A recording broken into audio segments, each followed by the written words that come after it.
Nottingham Forest တင်းတဲ့ပွဲမှာအနိုင်ခဲ့တဲ့ Chelsea အသင်းရဲ့ကစားသမားတွေရဲ့ rating သတ်မှတ်ချက်မျာ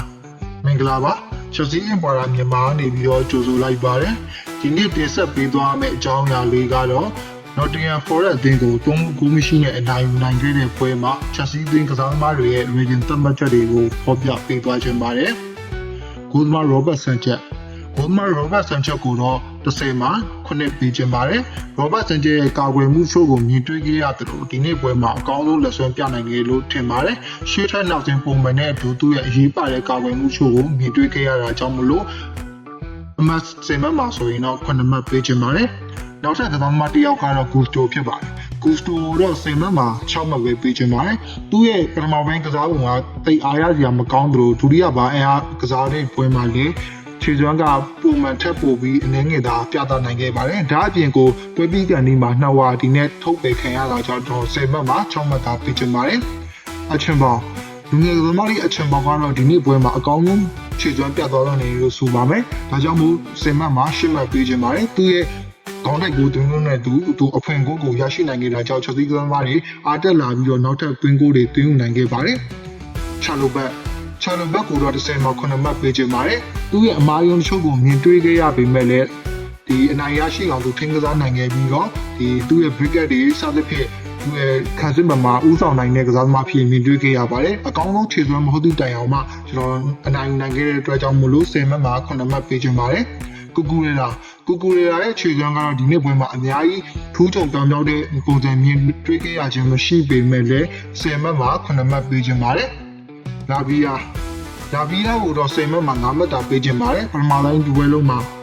ခြေစွမ်းမှာတာမန်အောက်ရောက်နေခဲ့ပြီးတော့တိတ်ပြီးတော့ထူးထူးခြားခြားခြေစွမ်းမပြနိုင်ခဲ့ဘူးတက်စစ်ကိုလည်းတိတ်လိုက်ပါနိုင်စွမ်းအားမရှိသလိုခံစစ်ကိုလည်းတိတ်လိုက်ပါနိုင်စွမ်းကူနိုင်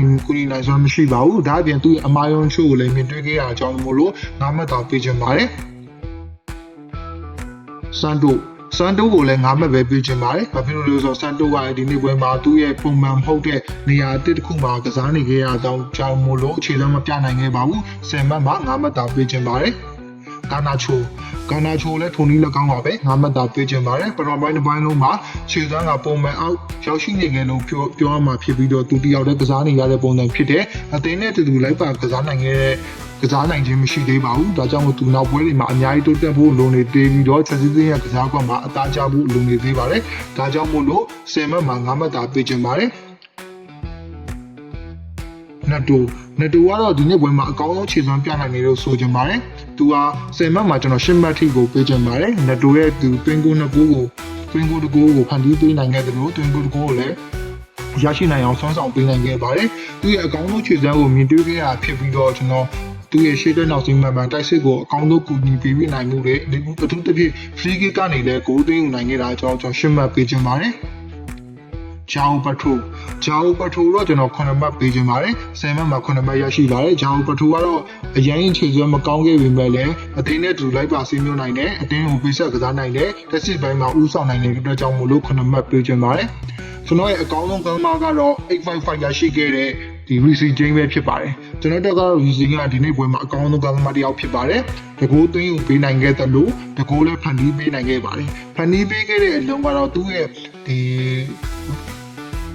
ီနတူရဲ့ free kick ဘောလုံးကိုကျွန်တော်ရှေ့လေးမျောပေးလိုက်တဲ့အလုံးလေးဖြစ်ပါတယ်ဒါကတော့အဆင့်ရရှိသွားခဲ့တယ်ပေါ့နော်ဒီကူကတော့အမှန်ဆိုရင်သူ့ရဲ့ပါနေမှုကြောင့်လည်းပါတယ်လို့သူအားအကြောင်းမို့လဲနတူကနေပြီးတော့လွတ်လပ်ကန်ခွင့်ရတယ်လို့ဆိုချင်ပါတယ်နောက်တစ်ခုကတော့ free kick ကနေပြီးတော့ပြန်ကန်ထွက်လာတဲ့ဘောလုံးကိုအနီးကပ်ပိတ်သွင်းယူနိုင်ခဲ့ပါတယ်ဒီဂိုးကိုလည်းအကောင်းဆုံးပိတ်သွင်းယူနိုင်ခဲ့တယ်သင်းလုံးကိုလည်းတပွဲလုံးမှာအကောင်းဆုံးဥဆောင်နိုင်ခဲ့ပြီးတော့အနိုင်ရရှိအောင်သူစွမ်းဆောင်နိုင်ခဲ့ပါတယ်ဒါကြောင့်မို့လို့ Reece James ကိုတော့ကျွန်တော်အကောင်းဆုံးကစားသမားဖြစ်ရွေးချယ်ပေးချင်ပါတယ်ခင်ဗျာနောက်တဲ့လူစားဝင်လာတဲ့ကစားသမားတွေအဖြစ်ကန်စီကိုတော့ကျွန်တော်10မှတ်မှာ7.5 မှတ်ထိကိုကျွန်တော်ပေးချင်ပါတယ်ကန်စီတို့ဝင်လာပြီးတဲ့နောက်မှာ Chelsea တင်းရဲ့ကွင်းလေကအကောင်းဆုံးအနေအထားမှာပြန်လည်ရောက်ရှိခဲ့ပြီးတဲ့နောက်တသင်းလုံးမှာပုံမှန်ခြေစွမ်းတွေပြန်ရရှိလာပြီးတော့ Nottingham Forest အသင်းကိုအကောင်းဆုံးပြန်လည်တိုက်စစ်စင်တာနေခဲ့ပါတယ်ဒါကြောင့်မို့ကန်စီတို့ရဲ့အရေးလေးကိုထပ်မံမြင်တွေ့ခဲ့ရပြီးတော့ Chelsea တင်းသူ့ကြောင့်ပဲအနိုင်ယူနိုင်ခဲ့တယ်လို့ကျွန်တော်ဆိုချင်ပါတယ်ဒါကြောင့်မို့ကျွန်တော်အကောင်းဆုံးဒီနေ့ပွဲမှာအကောင်းဆုံးမဟုတ်သည့်တိုင်အောင်မှာဒုတိယပိုင်းမှာဝင်လာတဲ့အတွက်ကြောင့်မို့အကောင်းဆုံး impact တွေဖြစ်ခဲ့ပြီးတော့10မှတ်မှာကျွန်တော်9.5မှတ်အထိကိုပေးချင်ပါတယ် နောက်ပြီးတော့ဂီယူကတော့သူ့ကိုကျွန်တော်တို့တိုက်စစ်ပိုင်းမှာအားကိုးရလောက်တဲ့အထိအနေထားတွေမတွေ့ပေမဲ့လည်း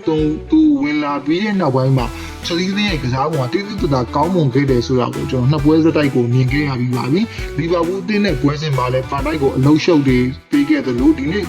Nottingham Forest တင်းတဲ့ပွဲမှာလည်းသူ့ကြောင့်ကျွန်တော်သူ့ရဲ့တိုးရတွေသူ့ရဲ့ယုံရတွေကြောင့်နေရာလွတ်တွေအများအပြားကိုရရှိခဲ့ပြီးတော့တွင်းကိုတွေထပ်မံရရှိခဲ့လို့ကျွန်တော်မြင်တယ်ဒါကြောင့်မို့လို့ကျွန်တော်10မှတ်မှာ9မှတ်အထိကိုကျွန်တော်ပေးခြင်းပါတယ်နောက်ပွဲတွေမှာသူ့ကိုပေါ်ထက်လူစင်းအနေနဲ့ဆက်သက်အသုံးပြုစေခြင်းပါပြီသူ့ရဲ့တိုးကသူ့ရဲ့ယုံကသူ့ရဲ့မြင်ရတယ်လို့သူ့ရဲ့တွင်းကိုတွေလည်းကျွန်တော်တွေစောင့်စားနေခြင်းပါတယ်ဂီတန်ကိုတော့ကျွန်တော်10မှတ်မှာ6.5မှတ်ပေးချင်ပါတယ်ဂီတန်ရဲ့အရေးချင်းကတော့အများကြီးပြောစရာမလိုပေးပေမဲ့လည်းသူ့ရဲ့ဝင်လာပြီးတဲ့နောက်ပိုင်းမှာအရင်ပွဲတွေနဲ့စာရင်တော့တိတိကျကျကောင်းမွန်လာတယ်ဂါနာချိုတက်ကိုပို့ပြီးတော့ဒီနေ့ပွဲမှာအသုံးဝင်ခဲ့တယ်လို့ဆိုချင်ပါတယ်ဒါကြောင့်မို့ကျွန်တော် 6.5 မှတ်ပေးချင်ပါတယ်နောက်တစ်ခုကကျတော့ဒီအစတာဘူဝင်လာပြီးနောက်ပိုင်းမှာသူ့ရဲ့ impact ကတိတ်ထူးထူးခြားခြားတော့တိတ်မရှိခဲ့ဘူးဒါကလည်းလူစားနောက်ပိုင်းမှာဝင်လာတဲ့အတွက်ကြောင့်မို့ဖြစ်ပါလိမ့်မယ်ဒါပေမဲ့သူ့ရဲ့တောက်ကန်ဘောအဆင်ပြန်ကတ်တလာတဲ့လုံကို researching ကပေးသွင်းပေးနိုင်ခဲ့ပါတယ်သူ့ရဲ့နောက်ပိုင်းပွဲစဉ်တွေမှာသူ့ရဲ့ခြေစမ်းကိုကျွန်တော်ထပ်ပြီးတော့ဒီထက်မကမြင်ချင်ပါသေးတယ်သူ့တော့ကျွန်တော်9မှတ်ပေးချင်ပါတယ်တူစင်ပွဲပြီးကနေမှဝင်ရောက်လာပြီးမှလည်းသူ့ရဲ့အခြေစမ်းကိုအတိကအများကြီးမမြင်ခဲ့ရပြီမဲ့လည်းကျွန်တော်9မှတ်ထိကိုပေးချင်ပါတယ်သူဝင်လာပြီးတဲ့နောက်ပိုင်းမှာချယ်ဆီရဲ့ခံစစ်ကပိုလုံးကျမယ်လို့ခံစားရတယ်ဒါကြောင့်မို့လို့သူ့ကို9မှတ်ထိပေးချင်ပါတယ်ခင်ဗျာโอเคဒီနေ့အကောင်းဆုံးကစားသမားကိုတော့ကျွန်တော်က VC ချင်းကိုသတ်မှတ်ပေးချင်ပါတယ်10မှတ်မှာကျွန်တော်8.5မှတ်ထိကိုပေးချင်ပါတယ်သူ့ရဲ့ဥဆောင်နိုင်မှုတွေသူ့ရဲ့ဂိုးတွေသူ့ရဲ့တွင်းကိုဖန်တီးမှုတွေဒါကြောင့်မို့ချယ်ဆီအသင်းကိုနောက်ထပ်အများကြီးလဲစွမ်းဆောင်ပေးနိုင်ပါစေလို့ကျွန်တော်မျှော်လင့်တယ်အထူးသဖြင့်ဒီနေ့ပွဲကသူ့ရဲ့ပွဲပေါင်းချက်စီးတင်းကစားခဲ့တဲ့ပွဲပေါင်း200ပြည့်ထိဖြစ်ခဲ့တယ်ပေါ့နော်ဒါကြောင့်200ပြည့်ပွဲစဉ်မှာချက်စီးတင်းတွေနိုင်ခဲ့တဲ့လို့တွင်ကိုဖန်တီးမှုကိုဖန်တီးပေးနိုင်ခဲ့ပါတယ်ဒါကြောင့်ကျွန်တော်တို့ရဲ့ corporate ကြီးကိုအများကြီးမျှော်မှန်းပြီးတော့နောက်ထပ်အများကြီးလည်းခြေစွမ်းပြနိုင်ပါစေလို့မျှော်လင့်မိပါတယ်ခင်ဗျအားလုံးကိုကျေးဇူးတင်ပါတယ်ခင်ဗျ